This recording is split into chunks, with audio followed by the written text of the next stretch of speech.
ਆਓ ਸੁਣੀਏ ਡਾਕਟਰ ਨਰਿੰਦਰ ਸਿੰਘ ਕਪੂਰ ਦੀ ਰਚਨਾ ਤੁਰਨ ਦਾ ਹੁਨਰ। ਕੇਵਲ ਸਬਰ ਸੰਤੋਖ ਵਾਲਾ ਵਿਅਕਤੀ ਹੀ ਲੰਮੇ ਪੈਂਡੇ ਤੁਰਨ ਦਾ ਸਾਹਸ ਅਤੇ ਸਿਦਕ ਵਿਖਾ ਸਕਦਾ ਹੈ। ਕਹਿੰਦੇ ਹਨ ਜਿਹੜੇ ਠੀਕ ਤੁਰ ਨਹੀਂ ਸਕਦੇ ਉਹ ਸਦਾ ਗਲਤ ਨਿਸ਼ਾਨਿਆਂ 'ਤੇ ਪਹੁੰਚਦੇ ਹਨ। ਮਨੁੱਖ ਜਦੋਂ ਦਾ ਕਾਰਾਂ ਉੱਤੇ ਸਵਾਰ ਹੋਇਆ ਹੈ ਉਦੋਂ ਤੋਂ ਹੀ ਉਹ ਤੁਰਨ ਦੀ ਮੌਜ ਤੋਂ ਵਾਂਝਿਆ ਹੋ ਗਿਆ ਹੈ। ਜਦੋਂ ਵਿਅਕਤੀ ਇੱਕ ਥਾਂ ਉੱਤੇ ਰਹਿ ਕੇ ਅੱਕ ਜਾਂਦਾ ਹੈ ਤਾਂ ਉਹ ਕਿਧਰੇ ਦੂਰ ਨਿਕਲ ਜਾਣਾ ਚਾਹੁੰਦਾ ਹੈ। ਪਹਾੜਾਂ ਅਤੇ ਸਮੁੰਦਰ ਦੇ ਕਿਨਾਰੇ ਸਾਨੂੰ ਇਸ ਲਈ ਚੰਗੇ ਲੱਗਦੇ ਹਨ ਕਿਉਂਕਿ ਉਹ ਸਾਨੂੰ ਤੁਰਨ ਦਾ ਅਵਸਰ ਪ੍ਰਦਾਨ ਕਰਦੇ ਹਨ। ਤੁਰਨਾ ਅਸਲ ਵਿੱਚ ਹਲਕੇ ਫੁਲਕੇ ਹੋਣ ਦਾ ਹੁਨਰ ਹੈ। ਤੁਸੀਂ ਡੁੱਬਦੇ ਹੋਏ ਸੂਰਜ ਨੂੰ ਤੁਰਦੇ ਹੋਏ ਤੱਕੋ, ਕੁਝ ਦਿਨ ਵੇਖਦੇ ਰਹੋ, ਤੁਹਾਨੂੰ ਇੰਜ ਪ੍ਰਤੀਤ ਹੋਣ ਲੱਗ ਪਵੇਗਾ ਜਿਵੇਂ ਸੂਰਜ ਤੁਹਾਡੇ ਨਾਲ ਗੱਲਾਂ ਕਰ ਰਿਹਾ ਹੋਵੇ। ਯਾਤਰੀ, ਜਗਿਆਸੂ, ਅਭਿਲਾਸ਼ੀ ਦੇ ਅਰਥ ਤੁਰਨ ਵਾਲੇ ਵਿਅਕਤੀ ਤੋਂ ਹੀ ਹਨ। ਯੂਨਾਨੀ ਪਾਤਰ ਯੂਲਿਸਿਸ ਅਤੇ ਸਾਡੇ ਪੰਜਾਬ ਦੇ ਗੁਰੂ ਨਾਨਕ ਦੇਵ ਸਦਾ ਤੁਰਦੇ ਰਹਿਣ ਵਾਲੇ ਵਿਅਕਤੀਆਂ ਦੇ ਪ੍ਰਤੀਕ ਹਨ। ਪੰਜਾਬ ਦਾ ਸੱਭਿਆਚਾਰ ਦਰਿਆਵਾਂ ਵਾਲਾ ਸੱਭਿਆਚਾਰ ਹੈ, ਨਿਰੰਤਰ ਵਹਿਣ ਵਿੱਚ ਪਿਆ ਦਾ ਸੱਭਿਆਚਾਰ ਹੈ। ਪੰਜਾਬੀ ਕਿੱਸਾ ਕਾਵਿ ਵਿਚਲੇ ਪ੍ਰੇਮੀ ਮਿਰਜ਼ਾ, ਰਾਂਝਾ ਅਤੇ ਪੁੰਨੂ ਆਦਿ ਆਪਣੇ ਦੇਸਾਂ ਇਲਾਕਿਆਂ ਵਿੱਚੋਂ ਤੁਰ ਕੇ ਆਪਣੀਆਂ ਪ੍ਰੇਮਿਕਾਵਾਂ ਦੇ ਦੇਸ਼ ਪਹੁੰਚੇ ਹਨ। ਕਿਸੇ ਸਿਆਣੇ ਨੇ ਕਿਹਾ ਹੈ, ਮੈਂ ਜਿਤਨਾ ਵਧੇਰੇ ਤੁਰਦਾ ਹਾਂ ਉਤਨਾ ਹੀ ਮੈਨੂੰ ਵਧੇਰੇ ਅਨੁਭਵ ਹੁੰਦਾ ਹੈ ਕਿ ਮੈਂ ਘੱਟ ਤੁਰਦਾ ਹਾਂ। ਜਦੋਂ ਵੀ ਮੈਂ ਤੁਰਨ ਗਿਆ ਹਾਂ ਮੈਂ ਆਪਣੇ ਘਰ ਵਧੇਰੇ ਪ੍ਰਸੰਨ ਪਰਤਿਆ ਹਾਂ। ਮਨੁੱਖ ਨੇ ਆਪਣੇ ਫਾਸਲੇ ਲੰਮੇ ਕਰ ਲਏ ਹਨ, ਇਸ ਲਈ ਕਾਰਾਂ, ਗੱਡੀਆਂ, ਬੱਸਾਂ ਆਦਿ ਉਸ ਦੀ ਮਜਬੂਰੀ ਬਣ ਗਈਆਂ ਹਨ। ਪਰ ਤੁਰਨ ਦੇ ਜਿਹੜੇ ਕੁਝ ਅਵਸਰ ਮਨੁੱਖਾਂ ਨੂੰ ਮਿਲਦੇ ਹਨ ਉਹ ਉਹਨਾਂ ਤੋਂ ਵੀ ਲਾਭ ਨਹੀਂ ਉਠਾਉਂਦੇ। ਇਹੀ ਕਾਰਨ ਹੈ ਕਿ ਮਨੁੱਖ ਦੀਆਂ ਸਰੀਰਕ ਸਮੱਸਿਆਵਾਂ ਵੱਧ ਗਈਆਂ ਹਨ ਅਤੇ ਅੱਜ ਦਾ ਮਨੁੱਖ ਆਪਣੇ ਸਰੀਰ ਦੀ ਜਦੋਂ ਵੀ ਕੋਈ ਗੱਲ ਕਰਦਾ ਹੈ ਤਾਂ ਉਹ ਕੋਈ ਨਾ ਕੋਈ ਸਮੱਸਿਆ ਹੀ ਹੁੰਦੀ ਹੈ। ਭੁੱਖ ਨਹੀਂ ਲੱਗਦੀ, ਤੁਰੋ। ਦਿਲ ਉਦਾਸ ਹੈ, ਤੁਰੋ। ਜਦੋਂ ਵੀ ਮੌਕਾ ਮਿਲੇ ਤੁਰੋ। ਤੁਸੀਂ ਤੁਰਨਾ ਸ਼ੁਰੂ ਤਾਂ ਕਰੋ। 5 ਮਿੰਟਾਂ ਵਿੱਚ ਤੁਹਾਨੂੰ ਤਬਦੀਲੀ ਮਹਿਸੂਸ ਹੋਣ ਲੱਗ ਪਵੇਗੀ। ਅਸੀਂ ਡਾਕਟਰਾਂ ਕੋਲ ਜਾਣ ਲਈ ਤਿਆਰ ਹਾਂ, ਆਪਰੇਸ਼ਨ ਕਰਵਾਉਣ ਲਈ ਤਿਆਰ ਹਾਂ, ਪਰ ਤੁਰਨ ਲਈ ਤਿਆਰ ਨਹੀਂ। ਬਹੁਤਿਆਂ ਨੂੰ ਤੁਰਨਾ ਆਉਂਦਾ ਹੀ ਨਹੀਂ, ਉਹ ਬਿਮਾਰਾਂ ਵਾਂਗ ਤੁਰਦੇ ਹਨ। ਅਮੀਰ ਘਰਾਂ ਵਿੱਚ ਕਿਸੇ ਦੀ ਸਿਹਤ ਠੀਕ ਹੁੰਦੀ ਹੈ ਤਾਂ ਨੌਕਰਾਂ ਦੀ ਹੀ ਹੁੰਦੀ ਹੈ, ਕਿਉਂਕਿ ਉਹਨਾਂ ਨੂੰ ਹੀ ਸਾਰੇ ਕੰਮ ਕਰਨੇ ਪੈਂਦੇ ਹਨ ਅਤੇ ਉਹੀ ਹਨ ਜਿਹੜੇ ਤੁਰਦੇ ਹਨ। ਤੁਰਨ ਨਾਲ ਸਵੈ ਵਿਸ਼ਵਾਸ ਉਪਜਦਾ ਹੈ। ਕਿਸੇ ਦੀ ਆਜ਼ਾਦੀ ਇਸ ਗੱਲ ਤੋਂ ਮਾਪੀ ਜਾ ਸਕਦੀ ਹੈ ਕਿ ਉਹ ਤੁਰਦਾ ਕਿੰਨਾ ਹੈ। ਜੇ ਤੁਹਾਨੂੰ ਤੁਰਨ ਦਾ ਅਭਿਆਸ ਹੋਵੇ ਅਤੇ ਲਗਨ ਹੋਵੇ ਤਾਂ ਕੋਲੋਂ ਤੇਜ਼ੀ ਨਾਲ ਲੰਘਣ ਵਾਲੇ ਕਾਰਾਂ ਵਿੱਚ ਬੈਠੇ ਵਿਅਕਤੀ ਤੁਹਾਨੂੰ ਤਰਸ ਦੇ ਪਾਤਰ ਪ੍ਰਤੀਤ ਹੋਣ ਲੱਗਣਗੇ। ਜਿਹੜੇ ਪਤੀ ਪਤਨੀ ਇਕੱਠੇ ਸੈਰ ਕਰਦੇ ਹਨ ਉਹ ਦੁਨੀਆ ਦੀ ਹਰ ਮੁਸੀਬਤ ਦਾ ਖਿੜੇ ਮੱਥੇ ਸਾਹਮਣਾ ਕਰ ਸਕਦੇ ਹਨ। ਕਈ ਬਿਮਾਰੀ ਕਾਰਨ ਤੁਰਦੇ ਹਨ ਪਰ ਜਿਸ ਨੂੰ ਤੁਰਨ ਦੀ ਆਦਤ ਹੈ ਉਸ ਨੂੰ ਬਿਮਾਰੀ ਲੱਗਦੀ ਹੀ ਨਹੀਂ। ਤੁਰਨ ਵਾਲਿਆਂ ਨੂੰ ਸਾਰੀਆਂ ਥਾਵਾਂ ਨੇੜੇ ਪ੍ਰਤੀਤ ਹੁੰਦੀਆਂ ਹਨ। ਤੁਰਨ ਵਿੱਚ ਇੱਕ ਲੈਅ ਹੈ, ਤਾਲ ਹੈ, ਸੰਗੀਤ ਹੈ। ਕਲਪਨਾ ਤੁਰਨ ਵੇਲੇ ਹੀ ਉੱਚੇ ਆਕਾਸ਼ਾਂ ਵਿੱਚ ਉੱਡਦੀ ਹੈ। ਪੰਛੀਆਂ, ਬੂਟਿਆਂ, ਫੁੱਲਾਂ, ਲੋਕਾਂ ਅਤੇ ਦਰਿਆਵਾਂ ਦੇ ਅਰਥ ਤੁਰਨ ਦੇ ਸੰਦਰਭ ਵਿੱਚ ਹੀ ਸਮਝੇ ਜਾ ਸਕਦੇ ਹਨ। ਕਈ ਲੋਕ ਵਿਦੇਸ਼ ਵਿੱਚ ਗੁਜ਼ਾਰੇ ਇੱਕ ਹਫ਼ਤੇ ਬਾਰੇ ਸਾਲਾਂ ਬੱਧੀ ਗੱਲਾਂ ਕਰਦੇ ਹਨ, ਪਰ ਜਿਸ ਦੇਸ਼ ਵਿੱਚ ਪੀੜ੍ਹੀਆਂ ਤੋਂ ਰਹਿ ਰਹੇ ਹੁੰਦੇ ਹਨ ਉਹਨਾਂ ਥਾਵਾਂ ਬਾਰੇ ਉਹਨਾਂ ਕੋਲ 10 ਵਾਕ ਵੀ ਨਹੀਂ ਹੁੰਦੇ। ਤੁਰਨ ਨਾਲ ਹੀ ਆਪਣੇ ਪ੍ਰਾਂਤ, ਆਪਣੇ ਦੇਸ਼ ਦੀ ਵਿਸ਼ਾਲਤਾ ਦਾ ਗਿਆਨ ਹੁੰਦਾ ਹੈ। ਤੁਹਾਨੂੰ ਕੋਈ ਅਜਿਹਾ ਵਿਅਕਤੀ ਨਹੀਂ ਮਿਲੇਗਾ ਜਿਹੜਾ ਤੁਰਨ ਦਾ ਸ਼ੌਕੀਨ ਹੋਵੇ ਅਤੇ ਆਪਣੇ ਦੇਸ਼ ਨੂੰ ਪਿਆਰ ਨਾ ਕਰਦਾ ਹੋਵੇ। ਬਹੁਤ ਸਾਰੇ ਵਿਅਕਤੀ ਜਿਹੜੇ ਆਤਮਘਾਤ ਕਰਨ ਦੀ ਨੀਅਤ ਨਾਲ ਘਰੋਂ ਨਿਕਲਦੇ ਹਨ ਉਹ ਥੋੜ੍ਹਾ ਫਾਸਲਾ ਤੁਰਨ ਨਾਲ ਹੀ ਆਪਣਾ ਇਰਾਦਾ ਬਦਲ ਲੈਂਦੇ ਵੇਖੇ ਗਏ ਹਨ। ਜਦੋਂ ਸਾਨੂੰ ਕਿਸੇ ਨਾਲ ਪਿਆਰ ਹੋ ਜਾਂਦਾ ਹੈ ਤਾਂ ਅਸੀਂ ਉਸ ਨਾਲ ਤੁਰਨ ਵਾਲੇ ਰਸਤੇ ਨੂੰ ਆਪਣੀ ਯਾਦ ਦਾ ਹਿੱਸਾ ਬਣਾ ਲੈਂਦੇ ਹਾਂ। ਤੁਰਨ ਵਾਲਾ ਵਿਅਕਤੀ ਆਪਣੇ ਆਪ ਨੂੰ ਕੁਦਰਤ ਦੇ ਹਵਾਲੇ ਕਰ ਦਿੰਦਾ ਹੈ ਅਤੇ ਕੁਦਰਤ ਉਸ ਦੀਆਂ ਸਾਰੀਆਂ ਸਮੱਸਿਆਵਾਂ ਹੱਲ ਕਰ ਦਿੰਦੀ ਹੈ। ਸਾਨੂੰ ਆਪਣੇ ਗਿਆਨ ਇੰਦਰੀ ਖੋਲ੍ਹ ਕੇ ਤੁਰਨਾ ਚਾਹੀਦਾ ਹੈ। ਭਾਵੇਂ ਤੁਰਨ ਨਾਲ ਗਿਆਨ ਪ੍ਰਾਪਤ ਨਹੀਂ ਹੁੰਦਾ ਪਰ ਜੋ ਗਿਆਨ ਸਾਡੇ ਕੋਲ ਹੁੰਦਾ ਹੈ ਤੁਰਨ ਨਾਲ ਉਸ ਦੀ ਪੁਸ਼ਟੀ ਹੋ ਜਾਂਦੀ ਹੈ। ਤੁਰਨ ਨਾਲ ਸਾਡਾ ਪ੍ਰਕਿਰਤੀ ਨਾਲ ਨਾਤਾ ਜੁੜਦਾ ਹੈ ਅਤੇ ਇਹ ਨਾਤਾ ਸਾਡੇ ਮਨ ਨੂੰ ਅਮੀਰ ਅਤੇ ਦਿਲ ਨੂੰ ਵਿਸ਼ਾਲ ਕਰਦਾ ਹੈ। ਅਜੋਕੀ ਦੁਨੀਆ ਨੂੰ ਉਹਨਾਂ ਲੋਕਾਂ ਦੀ ਲੋੜ ਹੈ ਜਿਹੜੇ ਅੰਦਰੋਂ ਖੁਸ਼ ਹੋਣ, ਪਰ ਅਜਿਹੇ ਵਿਅਕਤੀ ਉਹੀ ਹੋ ਸਕਦੇ ਹਨ ਜਿਨ੍ਹਾਂ ਦੀ ਪੰਛੀਆਂ, ਦਰੱਖਤਾਂ, ਫੁੱਲਾਂ ਅਤੇ ਘਾਹ ਨਾਲ ਦੋਸਤੀ ਹੋਵੇ। ਮਨੁੱਖ ਅਸਲ ਵਿੱਚ ਅੰਦਰੋਂ ਉਦੋਂ ਖਿੜੇਗਾ ਜਦੋਂ ਉਸ ਦੀ ਰਸੋਈ ਅਤੇ ਉਸ ਦਾ ਬਿਸਤਰਾ ਖੁੱਲ੍ਹੀਆਂ ਥਾਵਾਂ ਉੱਤੇ ਹੋਣਗੇ। ਸਭ ਤੋਂ ਚੰਗੀ ਸੈਰ ਪਾਣੀ ਦੇ ਕਿਨਾਰੇ ਹੁੰਦੀ ਹੈ, ਪਰ ਕੋਈ ਵੀ ਸੈਰ ਮਾੜੀ ਨਹੀਂ ਹੁੰਦੀ। ਜਿਹੜੇ ਵਿਅਕਤੀ ਤੁਰ ਕੇ ਆਪਣੇ ਕੰਮ ਦੀ ਥਾਂ ਅੱਪੜ ਸਕਦੇ ਹਨ, ਉਹਨਾਂ ਨੂੰ ਸੌਖਿਆਂ ਦੁਖੀ ਨਹੀਂ ਕੀਤਾ ਜਾ ਸਕਦਾ। ਤੁਰਨ ਨਾਲ ਨਿਗੂਣੀਆਂ ਚੀਜ਼ਾਂ ਵੀ ਸੁੰਦਰ ਪ੍ਰਤੀਤ ਹੋਣ ਲੱਗ ਪੈਂਦੀਆਂ ਹਨ। ਦਰੱਖਤ ਕਵਿਤਾਵਾਂ ਪ੍ਰਤੀਤ ਹੋਣ ਲੱਗ ਪੈਂਦੇ ਹਨ ਅਤੇ ਗਊਆਂ ਮੱਝਾਂ ਸਬਰ ਸੰਤੋਖ ਦੀਆਂ ਮੂਰਤੀਆਂ ਭਾਸਣ ਲੱਗ ਪੈਂਦੀਆਂ ਹਨ। ਤੁਰਨ ਵਾਲਾ ਵਿਅਕਤੀ ਵੀਰ, ਧੀਰ ਅਤੇ ਗੰਭੀਰ ਹੋ ਜਾਂਦਾ ਹੈ। ਇਸ ਆਪੋ ਧਾਪੀ ਅਤੇ ਧੂੜਾਂ ਵਾਲੇ ਸੰਸਾਰ ਦੀ ਥਾਂ ਅਸੀਂ ਜਦੋਂ ਦਰੱਖਤਾਂ ਨੂੰ ਸੰਜਮ ਅਤੇ ਸਲੀਕੇ ਨਾਲ ਇੱਕ ਥਾਂ ਵਾਸਤੇ ਵੇਖਦੇ ਹਾਂ ਤਾਂ ਮਨੁੱਖ ਦੀ ਅਕਲ ਉੱਤੇ ਹਾਸਾ ਹੁੰਦਾ ਹੈ। ਦਰੱਖਤਾਂ ਵਿੱਚੋਂ ਆਉਂਦੀ ਖੁਸ਼ਬੂ ਸਾਹਮਣੇ ਵਧੀਆ ਸੈਂਟ ਵੀ ਬਦਬੂਆਂ ਪ੍ਰਤੀਤ ਹੋਣ ਲੱਗ ਪੈਣਗੇ।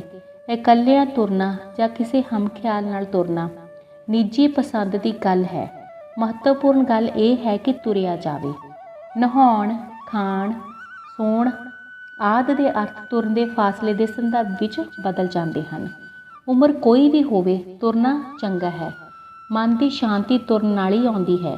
ਅਜੋਕੇ ਯੁੱਗ ਵਿੱਚ ਉਹਨਾਂ ਲੋਕਾਂ ਦੀ ਗਿਣਤੀ ਵੱਧ ਰਹੀ ਹੈ ਜਿਹੜੇ ਤੁਰਨ ਨੂੰ ਸਮੇਂ ਦੀ ਬਰਬਾਦੀ ਕਹਿਣਗੇ। ਇਹ ਉਹ ਲੋਕ ਹੁੰਦੇ ਹਨ ਜਿਨ੍ਹਾਂ ਕੋਲ ਵਧੀਆ ਤੋਂ ਵਧੀਆ ਗਦੈਲੇ ਹੋਣਗੇ, ਪਰ ਨੀਂਦਰ ਨਹੀਂ ਆਉਂਦੀ। ਤੁਰਨ ਵਿੱਚ ਲੱਗਣ ਵਾਲਾ ਸਾਰਾ ਵਕਤ ਸਾਡਾ ਸਰੀਰ ਕਿਸੇ ਨਾ ਕਿਸੇ ਤਰੀਕੇ ਨਾਲ ਸਾਨੂੰ ਮੋੜ ਦਿੰਦਾ ਹੈ। ਤੁਰਨ ਦੇ ਵਿਰੋਧੀ ਇਹ ਤਰਕ ਵੀ ਦੇਣਗੇ ਕਿ ਇੱਕ ਪਹਾੜ, ਦਰਿਆ, ਇੱਕ ਜੰਗਲ ਵੇਖ ਲਿਆ, ਹੋਰ ਪਹਾੜ, ਦਰਿਆ, ਹੋਰ ਜੰਗਲ ਵੇਖਣ ਦੀ ਕੀ ਲੋੜ ਹੈ। ਇਹੀ ਲੋਕ ਕਹਿਣਗੇ ਕਿ ਤੁਰਨ ਵਾਲੇ ਤੁਰਨ ਦੇ ਲਾਭਾਂ ਬਾਰੇ ਝੂਠ ਬੋਲਦੇ ਹਨ। ਇਹੀ ਲੋਕ ਕਹਿਣਗੇ ਕਿ ਜੇ ਕੋਈ ਖੋਤਾ 100 ਮੀਲ ਤੁਰ ਆਵੇ ਤਾਂ ਕੀ ਉਹ ਘੋੜਾ ਬਣ ਜਾਵੇਗਾ। ਇਹਨਾਂ ਲੋਕਾਂ ਨੂੰ ਪਛਾਣਨ ਵਿੱਚ ਕੋਈ ਟਪਲਾ ਨਹੀਂ ਖਾਣਾ ਚਾਹੀਦਾ। ਇਹਨਾਂ ਨੂੰ ਹਰ ਚੀਜ਼ ਦੀ ਕੀਮਤ ਤਾਂ ਪਤਾ ਹੁੰਦੀ ਹੈ, ਪਰ ਮਹੱਤਵ ਪਤਾ ਨਹੀਂ ਹੁੰਦਾ। ਇਹਨਾਂ ਲੋਕਾਂ ਦੀ ਬਹੁਤੀ ਗੱਲਬਾਤ ਇਹਨਾਂ ਦੀਆਂ ਆਪਣੀਆਂ ਬਿਮਾਰੀਆਂ ਬਾਰੇ ਹੀ ਹੁੰਦੀ ਹੈ। ਅਜਿਹੇ ਲੋਕ ਤਰਸ ਦੇ ਪਾਤਰ ਹੁੰਦੇ ਹਨ ਅਤੇ ਇਹਨਾਂ ਉੱਤੇ ਹੀ ਤਰਸ ਕਰਨਾ ਚਾਹੀਦਾ ਹੈ। ਬਹੁਤ ਤੇਜ਼ ਤੁਰਨਾ ਅਸ਼ਿਸ਼ਟਤਾ ਦੀ ਨਿਸ਼ਾਨੀ ਹੈ। ਅਜਿਹੇ ਲੋਕ ਆਮ ਕਰਕੇ ਸਭਨੀ ਥਾਈਂ ਹਰਮਨ ਪਿਆਰਾ ਹੋਣ ਦੀ ਲਾਲਸਾ ਦਾ ਸ਼ਿਕਾਰ ਹੁੰਦੇ ਹਨ। ਜਦੋਂ ਵੀ ਤੁਰਨ ਦਾ ਅਵਸਰ ਮਿਲੇ, ਤੁਰੋ। ਹਰ ਫਾਸਲੇ ਬਾਰੇ ਸੋਚੋ ਕਿ ਤੁਰ ਕੇ ਨਹੀਂ ਜਾਇਆ ਜਾ ਸਕਦਾ। ਜਿਹੜਾ ਤੁਰ ਕੇ ਤੁਹਾਨੂੰ ਮਿਲਣ ਆਵੇ, ਪਿਆਰ ਉਸੇ ਦਾ ਸਤਿਕਾਰ ਕਰੋ। ਤੁਰਨ ਨਾਲ ਜੇ ਤੁਸੀਂ ਅਨੁਭਵ ਦੀ ਦੌਲਤ ਲਿਆਉਣਾ ਚਾਹੁੰਦੇ ਹੋ ਤਾਂ ਤੁਰਨ ਵੇਲੇ ਆਪਣੇ ਨਾਲ ਅਨੁਭਵ ਦਾ ਸਰਮਾਇਆ ਲੈ ਕੇ ਚੱਲੋ। ਇੱਕ ਯੂਨਾਨੀ ਫਿਲਾਸਫਰ ਜਦੋਂ ਭਾਰਤ ਲਈ ਤੁਰਿਆ ਤਾਂ ਆਪਣੀ ਯਾਤਰਾ ਦਾ ਉਦੇਸ਼ ਦੱਸਦਿਆਂ ਉਸ ਕਿਹਾ, ਵੇਖਣ ਚੱਲਿਆ ਹਾਂ ਦੁਨੀਆ ਕੋਲ ਮੈਨੂੰ ਸਿਖਾਉਣ ਲਈ ਕੀ ਹੈ ਅਤੇ ਮੇਰੇ ਕੋਲ ਦੁਨੀਆ ਨੂੰ ਸਿਖਾਉਣ ਲਈ ਕੀ ਹੈ। ਹਿਊਨ ਸਾਂਗ ਤੇ ਫਾਇਆਨ ਤੁਰ ਕੇ ਭਾਰਤ ਆਏ ਸਨ। ਦੂਜੇ ਸ਼ਹਿਰਾਂ ਦੀਆਂ ਉਹ ਥਾਵਾਂ ਹੀ ਤੁਹਾਨੂੰ ਯਾਦ ਰਹਿਣਗੀਆਂ ਜਿਹੜੀਆਂ ਤੁਸੀਂ ਤੁਰ ਕੇ ਵੇਖੀਆਂ। ਤੁਰਨ ਨਾਲ ਜ਼ਿੰਦਗੀ ਦਾ ਤਜਰਬਾ ਪ੍ਰਾਪਤ ਹੁੰਦਾ ਹੈ। ਜਿਹੜਾ ਤੁਰ ਕੇ ਆਪਣੇ ਮੁਲਕ ਨੂੰ ਵੇਖ ਆਵੇ ਜਾਂ ਵੇਖ ਲਵੇ, ਉਹ ਸਭ ਪ੍ਰਕਾਰ ਦੇ ਪੱਖਪਾਤ ਤੋਂ ਮੁਕਤ ਹੋ ਜਾਵੇਗਾ। ਜੇ ਤੁਸੀਂ ਚਾਹੁੰਦੇ ਹੋ ਕਿ ਤੁਹਾਡੇ ਚਿਹਰੇ ਉੱਤੇ ਝੁਰੜੀਆਂ ਨਾ ਪੈਣ ਤਾਂ ਇਤਨਾ ਤੁਰੋ ਕਿ ਤੁਹਾਡੇ ਬੁੱਟਾਂ ਵਿੱਚ ਝੁਰੜੀਆਂ ਪੈ ਜਾਣ। ਝੁਰੜੀਆਂ ਤਾਂ ਪੈਣੀਆਂ ਹੀ ਹਨ, ਤੁਹਾਡੇ ਉੱਤੇ ਨਿਰਭਰ ਕਰਦਾ ਹੈ ਕਿ ਉਹ ਕਿੱਥੇ ਪੈਣ। ਸੋ ਬੱਚਿਓ, ਆਪਾਂ ਨੂੰ ਕੀ ਕਰਨਾ ਚਾਹੀਦਾ? ਵੱਧ ਤੋਂ ਵੱਧ ਤੁਰਨਾ ਚਾਹੀਦਾ। ਤੁਰਨ ਦੀ ਆਦਤ ਮਤਲਬ ਰੋਜ਼ ਤੁਰਨਾ। ਹਰ ਰੋਜ਼ ਤੁਰਾਂਗੇ ਆਪਾਂ ਤਾਂ ਆਪਾਂ ਨੂੰ ਵਧੀਆ ਲੱਗੇਗਾ। ਜਿਸ ਤਰ੍ਹਾਂ ਲੇਖਕ ਨੇ ਦੱਸਿਆ ਹੈ, ਤੁਰਨ ਦੇ ਨਾਲ ਬਹੁਤ ਸਾਰੇ ਹੱਲ ਹੋ ਜਾਂਦੇ ਨੇ, ਕਿਉਂਕਿ ਹੱਲ ਤਾਂ ਆਪਣੇ ਆਪ ਨਹੀਂ ਕੱਢਣੇ ਹੁੰਦੇ ਨੇ। ਠੀਕ ਹੈ। ਸੋ ਆਪਾਂ ਨੂੰ ਕੀ ਕਰਨਾ ਚਾਹੀਦਾ? ਤੁਰਨਾ ਚਾਹੀਦਾ। ਔਖੇ ਸ਼ਬਦਾਂ ਦੇ ਅਰਥ: ਪੈਂਡੇ, ਸਫ਼ਰ, ਰਸਤੇ। ਜਗਿਆਸੂ, ਜਾਣਨ ਦੀ ਖਾਹਸ਼ ਵਾਲਾ। ਅਭਿਲਾਸ਼ੀ, ਕਿਸੇ ਗੱਲ ਦੀ ਇੱਛਾ ਰੱਖਣ ਵਾਲਾ। ਅਨੁਭਵ, ਤਜਰਬਾ, ਗਿਆਨ, ਮਹਿਸੂਸ ਕਰਨ ਦਾ ਭਾਵ। ਅਵਸਰ, ਮੌਕਾ, ਸਮਾਂ। ਗਿਆਨ ਇੰਦਰੀ, ਉਹ ਇੰਦਰੀਆਂ ਜਿਨ੍ਹਾਂ ਦੁਆਰਾ ਕਿਸੇ ਚੀਜ਼ ਦੇ ਗੁਣ ਦਾ ਅਨੁਭਵ ਹੁੰਦਾ ਹੈ। ਕੰਨ, ਨੱਕ, ਅੱਖਾਂ, ਜੀਭ, ਚਮੜੀ। ਧੀਰ, ਧੀਰਜ ਵਾਲਾ, ਟਪਲਾ, ਭਰਮ ਭੁਲੇਖਾ, ਗਲਤ ਫਹਿਮੀ, ਭੁੱਲ, ਲਾਲਸਾ, ਚਾਹ, ਪ੍ਰਬਲ ਇੱਛਾ, ਕਾਮਨਾ। ਫਿਲਾਸਫਰ, ਦਾਰਸ਼ਨਿਕ, ਦਰਸ਼ਨ ਸ਼ਾਸਤਰ, ਜਾਣਨ ਵਾਲਾ। ਚਲੋ ਫਿਰ ਬੱਚੋ ਆਪਾਂ ਇਸ ਦੇ ਨਾਲ ਸੰਬੰਧਿਤ ਕੁਝ ਪ੍ਰਸ਼ਨ ਉੱਤਰ ਕਰਦੇ ਹਾਂ ਤੁਹਾਡੇ ਨਾਲ ਸਾਂਝੇ। ਠੀਕ ਹੈ। ਲੇਖਕ ਅਨੁਸਾਰ ਕਿਹੜਾ ਵਿਅਕਤੀ ਲੰਮੇ ਪੈਂਡੇ ਤੁਰਨ ਦਾ ਸਾਹਸ ਕਰ ਸਕਦਾ ਹੈ? ਲੇਖਕ ਅਨੁਸਾਰ ਜਿਸ ਵਿਅਕਤੀ ਵਿੱਚ ਸਿਦਕ ਹੋਵੇ, ਸਬਰ ਸੰਤੋਖ ਹੋਵੇ, ਉਹੀ ਵਿਅਕਤੀ ਲੰਮੇ ਪੈਂਡੇ ਤੁਰਨ ਦਾ ਸਾਹਸ ਕਰ ਸਕਦਾ ਹੈ। ਬੇਚੈਨੀ ਵਾਲਾ ਵਿਅਕਤੀ ਕਦੇ ਨਹੀਂ ਤੁਰ ਸਕਦਾ ਬੱਚੋ। ਜੋ ਸਹਿਜ ਹੁੰਦਾ ਹੈ, ਸਬਰ ਵਾਲਾ ਹੁੰਦਾ ਵੀ ਹਾਂ ਕੋਈ ਗੱਲ ਨਹੀਂ, ਉਹ ਤੁਰ ਸਕਦਾ। ਮਨੁੱਖ ਦੀਆਂ ਸਰੀਰਕ ਸਮੱਸਿਆਵਾਂ ਕਿਉਂ ਵੱਧ ਗਈਆਂ ਹਨ ਅਤੇ ਇਹਨਾਂ ਨੂੰ ਕਿਵੇਂ ਦੂਰ ਕੀਤਾ ਜਾ ਸਕਦਾ ਹੈ?